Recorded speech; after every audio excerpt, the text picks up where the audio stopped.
opens up about her post-divorce healing process and the shame women often feel during this time. You guys, Tia is speaking her truth, and at some point she choked up on the words, feeling so emotional. We're going to be talking about all of that in this video, but first, hey kings and queens, welcome back to the channel. It's your girl Royalty, back with another celebrity relationship gist.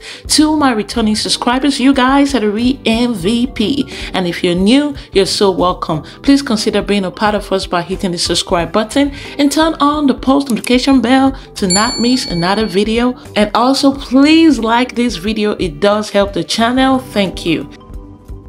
So, Tia, after her divorce from the actor Cory Hardrict, whom she married for 14 years, their divorce was finalized a year after. She has now revealed how she coped through a recent video posted on her Instagram. The video features Tia with her children while reflecting on life post-divorce. She candidly shares details about the intricacies of how it was to cope after post-divorce.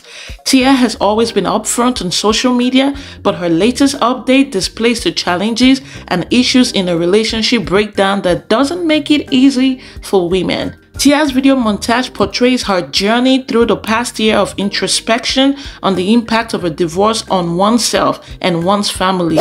The video stresses how the actress turned entrepreneur has used various coping methods such as meditation, journaling, exercise, and therapy to cope with life post-divorce. In Tia's words, she says, as women, we take our power back by sharing our stories and bringing any deep shame we hold from the experience into the light. Recovering from divorce feels like a whirlwind journey. It's not a place we arrive at, but it's entering a new chapter of life with many nuances and no one-size-fits-all handbook. There are waves of emotions, especially when there are kids involved. Tia can finally acknowledge that time heals all wounds. Guys, let us see the video.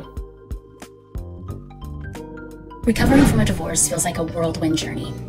I found that through the process, divorce isn't a place where we arrive. It's entering a new chapter of life with many nuances and no one-size-fits-all handbook. One moment you're relieved, feeling like you've conquered something significant. Then suddenly, waves of emotions hit you all over again. It's a side of divorce that isn't often discussed, especially when there are kids involved. You strive to be a role model, teaching them resilience and self-care. You try different things to soothe and release emotional buildup, with exercise, journaling your thoughts, meditation, and seeking therapy to cope with the breakup and the dreams you had for the future. It may sound cliche, but time truly does have a way of soothing pain. Someday, I believe I'll be able to look back on this time with nothing but warmth and gratitude for the beautiful children brought into my life and the stronger version of myself that emerged from the experience. For anyone who is going through this, I would love to hear your experience. Share your story because there's power in dialogue. As women, we take our power back by sharing our stories and bringing any deep shame we hold from this experience into the light. I love you guys. Tia. Guys, I must commend here for being so brave, to be so vulnerable to talk about her experiences post-divorce. This is not something a lot of people talk about, but they are going through it. Tia Mowry announced her split from her husband Cory Hardrict after 14 years of marriage in October 2022. She shared the news in an Instagram post where she said, I have always been honest with my fans and today is no different. I wanted to share that Cory and I have decided to go our separate ways. These decisions are never easy and not without sadness. We will maintain a friendship as we co-parent our beautiful children. I am grateful for all the happy times we had together and want to thank my friends, family, and fans for your love and support as we start this new chapter moving forward in our lives. And in April of 2023, Tia and Cory finalized their divorce and they share legal and physical custody of their children. Since the fans and the public is not clear about what would have led to the divorce, people have come up with their own assumption. Some have said that Tia has been carrying the financial load of the family, as she also made people believe by liking certain posts on Instagram talking about men just laying around and not wanting to step up. She liked some of those posts and people had come up with the assumption that that's part of the reason she's tired of bearing the burden of the home. She's the breadwinner and all of those. Really, neither she nor Cory spoke about what the problem really is. There are some people also with the school of thought that Cory is lean back, he's emotionally unavailable, he's not as upbeat and forthcoming with his emotions like Tia was. Again, we did not know. But Tia, who is very open with her fans, once shared a post talking about dating life not being like how it used to be back in the 80s or 90s. I'm just paraphrasing, you know, and of course, Tia has always gotten backlash as well, and there are people who were like, okay, maybe you should go back to your husband. And she also made a post saying just because dating life is hard doesn't mean that she will go back to something that is not good for her. Again, I am paraphrasing, but that was what she meant. And so Cory, on the other hand, since the divorce, had not talked about it. He hasn't gone on an interview. I also remember Tia went for an interview talking about how she graduated from her marriage. Cory only one time during the early stage of the announcement of the divorce said during his Instagram live that he loves his family, he loves his wife, and some fans have had hope that they might be able to patch it up, but unfortunately that did not happen. And it's so sad to now see this couple act like strangers in a public space. Tia Mowry and her ex Cory Hardrict ran into each other at the 2024 Essence Black Women in Hollywood Award. They ran into each other at the red carpet, and it was an awkward moment. Yeah, it was giving awkward. Like, how did we go from one moment we're in love, making beautiful babies, to this awkward moment? Guys, life can be hard, and I'm really praying for healing for the two of them. And again, just because Cory is not sharing his experience does not mean he's not going through the divorce experience as well as Tia. Another thing I want to say about this is that as women, we should learn to understand our men, understand your man's nature, and help elevate him. God has not called us to change them, but God has called us to help them. That's why we are helpmates. We all have flaws, so it's hypocritical to think, okay, maybe you're the perfect one, you're the one doing everything. Even though women are more vocal, if men are to say some of the things that they do not like about our character flaws, we will be amazed. We all have flaws, and we should not be trying to change them. Only God can change a full-grown man.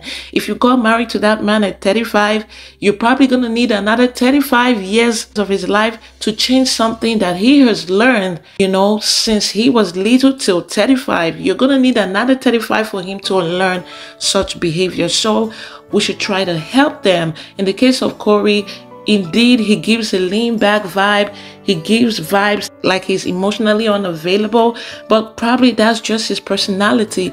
Even when you watch Tia's video, you can tell that Cory's children, even his son, is also giving that vibes, like unbothered vibes.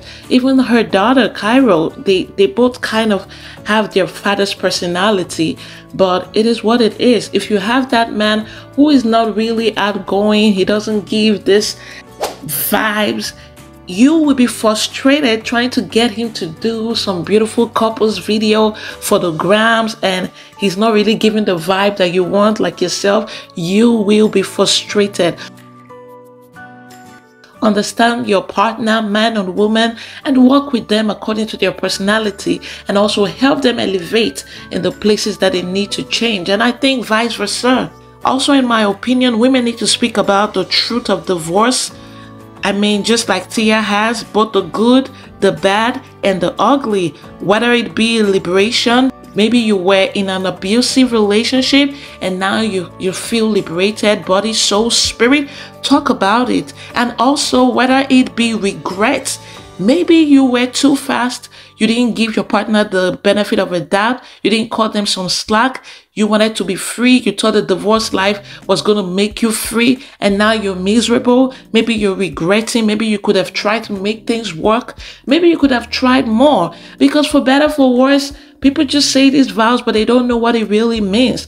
In my opinion, if that person is not physically and emotionally abusive to the point that therapy and counseling in church cannot help the person, you should try to make it work. You know, some little things that can be fixed, try to make it work. Don't be deceived by some of the divorced women who try to say, oh, I'm free, I can travel, I can do.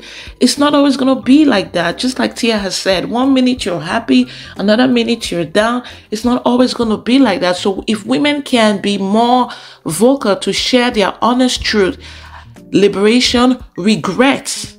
Yes, regret, because some women are regretful at the decision that they made with their divorce.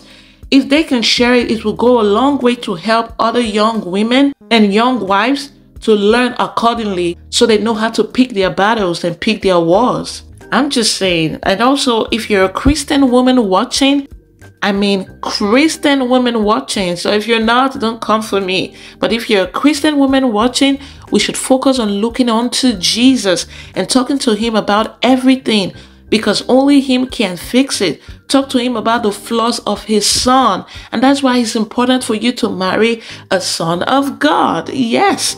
Talk to him about the flaws so he can fix it. In marriage, we must strip ourselves of pride and everything that comes from a selfish place of self, but rather we should come to a place of service, serving God, serving our partner, serving our family, because that's where true fulfillment lies. Don't be deceived by the people who come to tell you, oh, you've been giving everybody else but yourself. Yes, there are times that you will feel that way. That doesn't mean you shouldn't cater to yourself. Take care of yourself. Take care of your body. Take care of your soul. Go to therapy if you need to. Work out. Sometimes take a girls trip or a solo trip.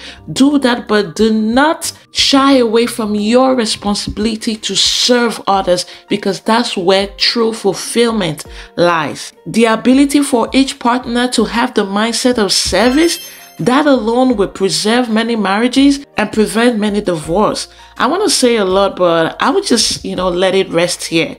Towards the end of that video, Tia reaches out to her viewers, urging them to share their own stories on coping with divorce, since there is great power in dialogue. Women especially often feel shame during this period, and being candid about one's emotion could help another find solace and give them the courage to share their feelings.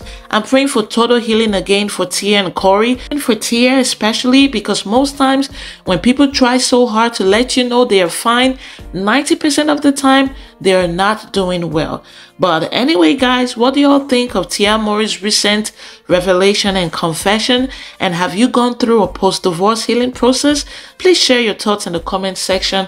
How was it for you? And maybe someone else can learn. Again, I want to say thank you guys for watching this video. If you got to this point of the video, please do not forget to like, share, subscribe, and turn on the post notification bell to not miss another video. And until the next one, remember to pray, work out, work smart, and slay. Bye-bye. Finally now say that I am learning who I am. And there's so much joy and peace. So that's where I am today. And I encourage other people to not be afraid of being alone. Because I was, you know what I mean? But I'm doing very well.